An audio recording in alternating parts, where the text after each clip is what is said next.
Zee 24 तास एक पाऊल पुढे। नाशिक जिल्ह्यातल्या दारणा धरणातून पाणी सोडताना स्थानिकांच्या आंदोलनाची सलामी मिळाली। दारणा धरणातून पाणी सोडण्याला मनसे कार्यकर्त्यांनी कडाडून विरोध केला। इगतपुरीतल्या दारणा धरणावर मनसे कार्यकर्त्यांनी जोरदार निदर्शनं केली। काही कार्यकर्त्यांना पोलिसांचा बंदोबस्त तोडून त्यांनी पाण्यात उड्या घेण्याचा प्रयत्न केला। पोलिसांची आंदोलकांना आवरताना तारांबळ उडाली। पोलिसांनी यावेळी लाठीचार्जही केला।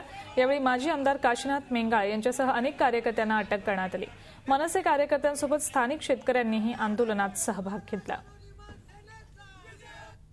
पहिलं प्राधान्य पिण्याला, नंतर ठिबक शेतीला, तसं इतर पाणी वापरायची काही गरज, पिण्याला सुद्धा रेग्युलर द्या। जसं आपण घासलेट देतो ना रेशन, असं रेशनवर पाणी द्या, तरच याचं पाणी सगळ्या महाराष्ट्र समाधान करेल। आज जर पाणी सोडलं तर 3 दिवसांनी जायकवाडीला पाणी पोहोचेल आणि इथलं पाणी जे आम्ही 3 TMC सोडणार आहेत त्याच्यापैकी 2.5 TMC दोन आता 2.5 TMC पाणी त्यांना मिळेल असा आमचा अंदाज आहे। झी 24 तास एक पाऊल पुढे।